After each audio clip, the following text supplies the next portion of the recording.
Om Sai Ram, Jai Jai Ram. Be it a striving after spiritual progress or after material prosperity, where Satguru is the halesman, he alone will steer the boat to the other shore. When the word Satguru stirs the feeling of the heart, it is Sai who immediately comes before the mind. He, in fact, actually stands in front of you and places his hand of benediction on your heart.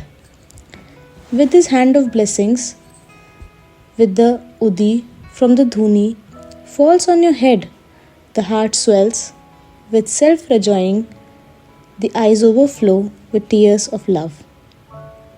Such is the marvel of the subtle touch of Guru's hand, that is, burn up the astral body to ashes by his merest touch, which even the funeral pyre cannot consume. It brings peace and stability even to those who get a headache or burst out into wild, meaningless babble even at an accidental mention about gods and their divine tales.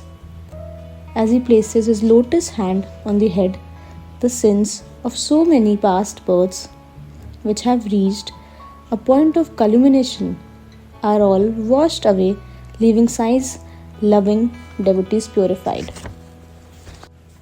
As the eyes rest on that comely form, you are choked by the rupture.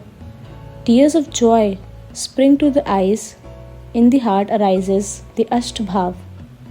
The feeling that I am that is awakened, giving the experience of that blissful joy within. Dissolving all duality, it celebrates the union with the Supreme One. Whenever ego arises its head, he firmly pressures it underneath his own hand. In addition, by pouring his grace into the devotees, he brings fulfillment to him. When you surrender at the feet of Sai Samarth in act, speech and thought, then the dharma, arth, kam and moksha, the four ends of human life, come into the hands automatically. The four paths of karma, action, gyan, knowledge, yoga and bhakti, devotion, are the attainment of God. Though they proceed in four directions, they all lead you to the God realization.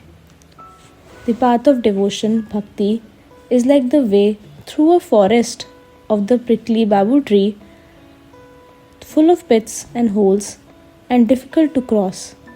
Though it is the narrow pathway for only one person, it directly takes you near God. The easiest way to traverse is to take every step carefully to avoid the thorns. Only then will you reach your eternal abode without fear. This is what Guru, the Mother, wants you clearly.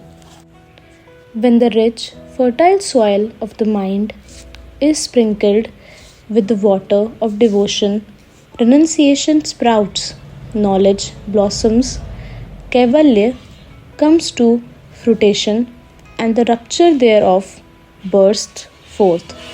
Avoiding of birth and death is then a certainty. The primal supreme soul is by itself perfect. He is also the threefold nature of Sat, Chit, Anand, being, consciousness and bliss, due to the natural properties disguising the spirit. It is awakened and manifests itself for instructing devotees. As the Brahman become manifest through its three said attributes, Maya, illusion, became active too and manifested her properties by stirring up Sattva, righteous harmony, Rajas, activity or motion, and Tamas, darkness or inertia. Really, it is the clay molded to a particular shape that is called a pot, but when it breaks the name, form, and identity, everything leaves it. This whole world is created out of Maya. They are both thus related to each other as cause and effect. In fact, it is Maya who has assumed a form and has appeared as this manifest world. If the state of this Maya prior to the creation of the world is considered, she had not manifested herself but was absorbed in the Supreme and gathered together in the unmanifest. Manifest or unmanifest, Maya has always been a part of the Supreme Being. Hence, this Maya is the Supreme Being and quite inseparable from it. From Tamogun, inertia or darkness, Maya created the material objects, lifeless and motionless.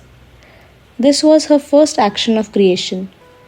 Then, as the Rajoguna motion combined with the life force of the Supreme Being, it opened up a whole world of consciousness, a variety of moving creatures by virtue of the aspect of both. The Sattvaguna, righteousness, of this Maya then created the intellect, which, when permeated with the divine bliss, brought the sport of creation to completion.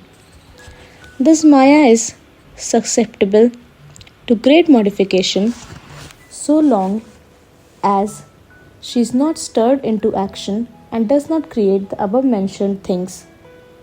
The Trigunas remain unmanifest.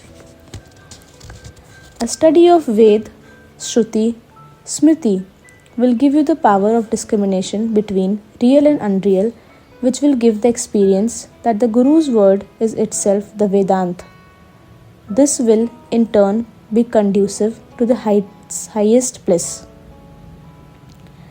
I consider it to be my promise to look after the sustenance and protection of those who worship me single-mindedly and serve me with reverence in their hearts. This is the affirmation in the Bhagavad Gita which Sai says could be taken as a truth. There would be no want of food and clothings. Do not strive after these. Seek honor in the court of God. Beseech His grace alone. Strive to attain only His blessing and do not hanker after the worldly honors. Why should just a nod of their heads by the people in appreciation turn your head? Rather, it should be the chosen deity whose heart should melt in compassion and burst into beads of perspiration. And you may love to strive after such an objective.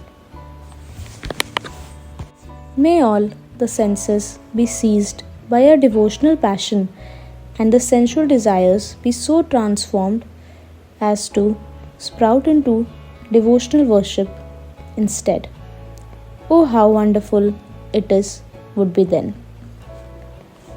May such worship be forever, leaving no relish for anything else. May the mind be observed in the name and all else be totally forgotten. The mind will then become detached from the physical body, household concerns and wealth and will be in divine bliss. It will attain equanimity and serenity, ultimately finding fulfillment. A contented mind is the surest mark of being in saintly company. How can a restless mind that flits from one object to another be deemed to be one with the Supreme? Om Sai Ram, Jai Jai Ram.